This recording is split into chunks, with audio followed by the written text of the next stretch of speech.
କରିକି ଯିବେ ତେଣୁ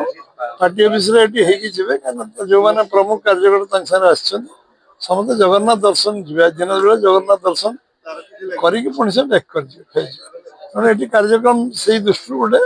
ଲେଟ୍ ନାଇଟ୍ରେ ଏଇ ଡିସିସନ୍ ହେଲା ଯେ ଯେହେତୁ ଆସୁଛନ୍ତି ଏଠି ପାର୍ଟି ଅଫିସ ହେଇକି ଯିବେ ଡାଇରେକ୍ଟ ପୁରୀ ଯିବା ପୂର୍ବରୁ ଏଠି ହେଇକି ଯିବେ ହଁ ମୁଖ୍ୟମନ୍ତ୍ରୀ ସମସ୍ତେ ଦେଖା ହେବେ ଯେତିକି କାର୍ଯ୍ୟକର୍ତ୍ତା ଆମର ପହଞ୍ଚିବେ ସେଇ ଭୁବନେଶ୍ୱର ଲୋକାଲ କାର୍ଯ୍ୟକର୍ତ୍ତା ମାନେ ଯୋଉମାନେ ଅଛନ୍ତି କାଲି ରାତିରେ ତ ସବୁ ପଳେଇଲା ପରେ ଡିସିସନ୍ ହେଲା ସମସ୍ତେ ଗଲା ପରେ ଏଠି ଉତ୍ସବ ଆମର ଯୋଉ ହେଲା ଟିକେ ସେଲିବ୍ରେସନ ତାପରେ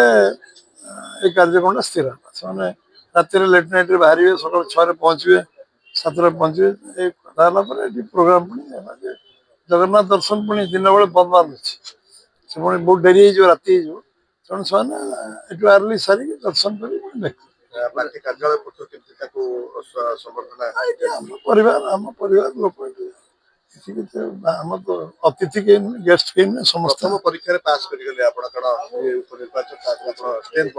ପରୀକ୍ଷା ତ ପ୍ରତି ମିନିଟରେ ଦିଆଯାଉଛି ପ୍ରତି ସେକେଣ୍ଡରେ ଦିଆଯାଉଛି ପରୀକ୍ଷା ଇଏ ଆମର ଆମ ୱେବ୍ ଲାଇଫରେ part of the web life ଆମ ଷ୍ଟେଟ୍ ଇଏ ହେଉଛି କ'ଣ part of the strategy part of web life political ପାର୍ଟିରେ ସବୁଦିନ ଇଲେକ୍ସନ ହେଉଛି ବୃହତ ଜନମତ ୱାନ୍ କଣ୍ଟ୍ରି ୱାନ୍ ଇଲେକ୍ସନ ଯୋଉ କଥା ମୋଦି କହୁଛନ୍ତି